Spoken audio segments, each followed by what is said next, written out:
beringasnya, aparat menggebuki mahasiswa dan masyarakat sipil yang melakukan unjuk rasa.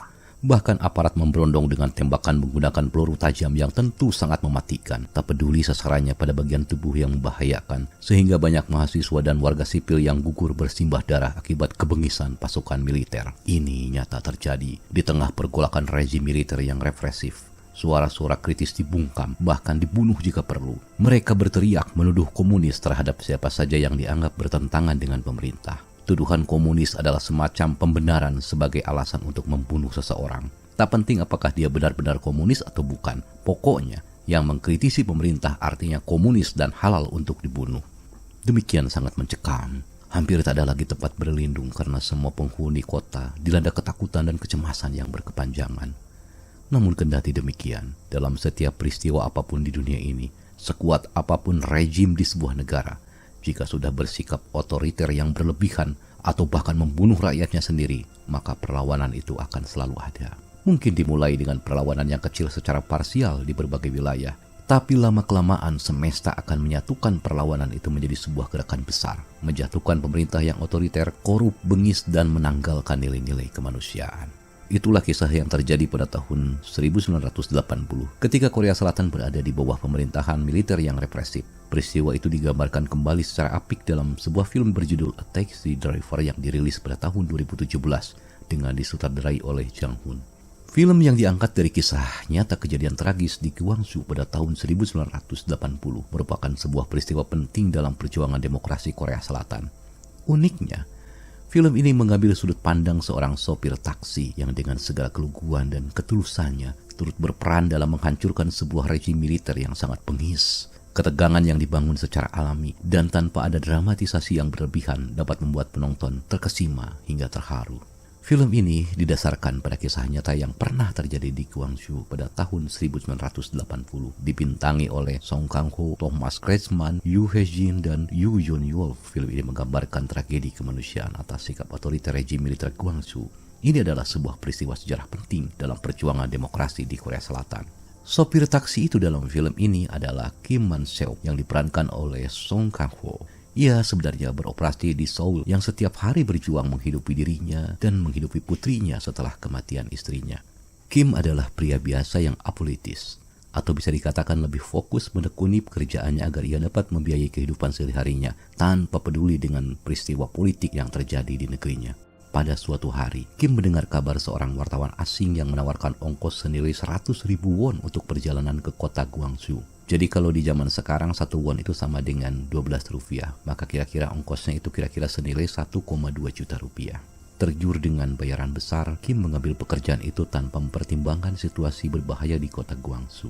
Wartawan asing itu bernama Jürgen Hinsvetter diperankan oleh Thomas Kretschmann, seorang jurnalis dari Jerman Barat yang ingin meliputi peristiwa di Gwangju. Jürgen sudah mendapatkan informasi mengenai aksi demonstrasi besar-besaran terhadap pemerintah militer. Namun info itu baru sebatas lisan saja, cenderung kurang dipercaya karena belum ada rekaman peristiwa baik berupa foto apalagi video. Bahkan berita-berita di surat kabar dan televisi justru sebaliknya, media-media menggiring opini bahwa yang melakukan pemberontakan secara anarkis itu adalah para mahasiswa. Hal itu terjadi karena pemerintah Gwangju menetapkan akses informasi ke luar negeri. Wartawan dari luar Gwangju tidak diperbolehkan masuk ke Gwangju. Hal itulah yang justru mendorong Hinsvetter atau Jürgen untuk berangkat ke Gwangju dan ingin merekam langsung apa yang sebenarnya terjadi di Gwangju dan mengungkap fakta ke layar dunia. Saat mereka tiba di perbatasan kota Gwangju, mereka menyadari bahwa kota tersebut telah dijaga secara ketat oleh militer. Namun, mereka berhasil masuk dengan berjuang mencari jalan lain serta menyamar sebagai pebisnis. Setibanya di Gwangju, mereka menyaksikan situasi yang sangat mengerikan ketika rakyat yang terdiri dari mahasiswa dan warga sipil diserang secara brutal oleh militer pada saat aksi demonstrasi damai menuntut demokrasi. Pada mulanya, Kim hanya ingin menyelesaikan pekerjaannya dan segera pergi meninggalkan Gwangju. Namun, ia mulai tersentuh ketika melihat penderitaan warga, terutama setelah bertemu dengan seorang aktivis mahasiswa bernama Gu Jae-sik yang diperankan oleh Yoo Yeon-yeol. Kim juga tersentuh menyaksikan perjuangan seorang sopir taksi lokal, Hwang Tae-sul, yang diperankan oleh Yoo Hae-jin. Selanjutnya, Kim bertekad untuk sama-sama berjuang membantu perjuangan warga Gwangsu. Ketika para tentara mulai menembaki dan menyerang warga sipil, Kim dan Jurgen menyaksikan langsung kekejaman tersebut. Wartawan Jerman itu merekam bukti nyata kekerasan yang dilakukan oleh rejim pemerintahan otoriter. Namun, setelah itu mereka menjadi buruan tentara karena pemerintah Gwangsu tidak ingin rekamannya sampai tersiar ke seluruh dunia. Perjuangan menyelamatkan rekaman video itulah yang dengan penuh drama menegangkan. Perjalanan kembali ke Seoul, Kim dan Jurgen harus menghindari kejaran militer yang sangat beringas. Adegan yang penuh ketegangan dengan suara tembakan dan kecepatan mobil yang berpacu membelah jalanan untuk meninggalkan Gwangsu. Kim harus menggunakan keahliannya sebagai sopir taksi untuk menghindari rintangan dan jebakan yang dibuat para tentara. Kita juga akan disuguhkan oleh adegan yang sangat mengharukan lainnya ketika para sopir taksi lainnya turut membantu mereka. Para sopir taksi itu menggunakan mobil mereka untuk menghadang tentara dan memberikan kesempatan kepada Kim dan Jurgen untuk kabur meninggalkan Gwangsu. Kim dan Jurgen akhirnya berhasil keluar dari kota Gwangsu dengan selamat. Kim mengantarkan Jurgen ke bandara agar rekaman tersebut bisa segera dibawa ke luar negeri dan mata dunia bisa terbuka menyaksikan kebiadaban para tentara di Gwangsu. Kim kembali lagi pada kehidupan sebelumnya sebagai seorang sopir taksi, mencari sesuap nasi untuk menghidupi anaknya yang masih kecil. Kim tidak memberikan alamat asli kepada Jurgen, meskipun Jurgen berjanji akan mengganti seluruh kerugian atas mobil taksi Kim yang rusak parah. Hingga film Taxi Driver diproduksi, identitas asli Kim Man-seok tidak diketahui rimbanya. Jurgen sendiri pernah menyatakan keinginannya untuk ingin bertemu kembali dengan sopir tersebut, tetapi tidak pernah berhasil menemukannya.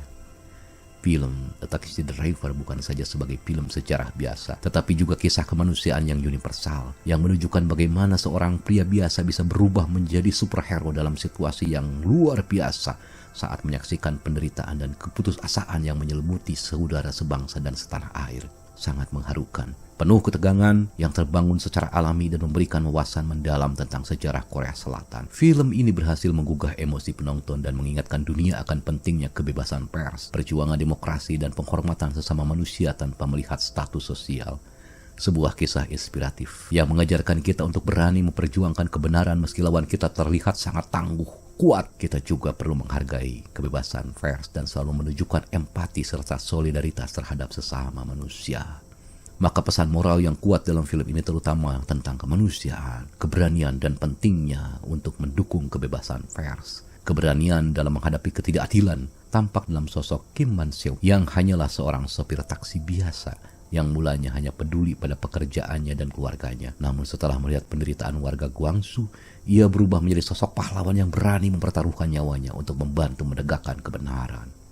Pesan kuat juga terasa pada pentingnya menghormati insan pers yang menjadi kunci terkuaknya permasalahan di Gwangsu.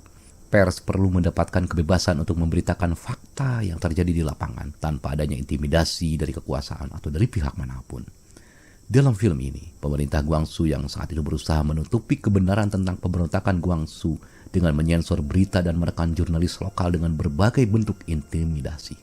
Namun berkat keberanian Jurgen, dunia akhirnya mengetahui kekejaman dan kebiadaban yang terjadi di Gwangsu. Ada solidaritas yang bangkit dari rasa kemanusiaan, saling mencintai sesama, saling merasakan penderitaan atas penindasan, sehingga para sopir taksi Gwangsu dengan berani membantu Kim dan Jurgen melarikan diri, meskipun mereka tahu bahwa pilihan jalannya itu berbahaya. Hal ini pun menunjukkan bagaimana warga masyarakat bisa bersatu ketika mayoritas semuanya dalam situasi sulit.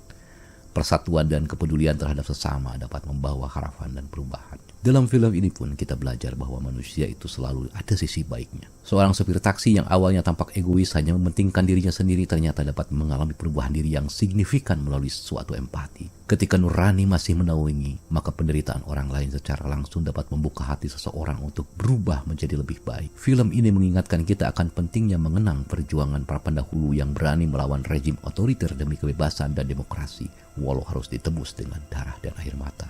Artinya, kemerdekaan yang kita nikmati hari ini adalah hasil dari jerih payah dan pengorbanan banyak orang di masa lalu yang terdiri dari berbagai kalangan masyarakat. Maka jangan semena-mena pada orang yang status sosialnya dianggap rendah sekalipun. Jangan sombong. Perjuangan meraih kemerdekaan adalah hasil jerih payah di rakyat. Yang bahkan seorang sopir taksi tidak mau membuka identitasnya di depan publik. Ia tidak tertarik mendapat penghargaan sebagai pahlawan apalagi untuk mendapatkan materi yang padahal hidupnya penuh dengan kesusahan. Demi negeri yang dicintainya, Kim tak peduli dengan hidupnya. Ia memilih tetap menjadi sopir taksi dan merasa tidak perlu diketahui banyak orang. Apalagi hanya untuk dilulukan sebagai pahlawan, Kim yakin Tuhan lebih mengetahui segalanya. Lantas, adegan apa yang paling berkesan dan menggugah haru dalam film ini? Saya memilih suatu adegan kecil, sederhana tetapi syarat makna. Yakni ketika di dalam mobil Jurgen membuka kalungnya untuk kemudian mengikat foto Kim beserta anak istrinya dan menggantungkannya di kaca spion. Itulah adegan yang sangat berkesan dan sangat mengharukan. Film A Taxi Driver dipilih sebagai perwakilan Korea Selatan untuk kategori film asing terbaik pada debut Piala Oscar ke-90, kendati yang memang hasilnya tidak terlalu memuaskan. Meski tidak meraih penghargaan dalam film asing terbaik, A Taxi Driver tetap meraih penghargaan dari Asian World Film Festival dan Asian Film World. Film ini meraih beberapa penghargaan di Chusan Film Art Awards, di antaranya Best Director untuk Hun Jang, Best Screenplay untuk Yoo Na-om, Best Actor untuk Song Kang-ho, Best Supporting Actor untuk Ryu Jun-yeol.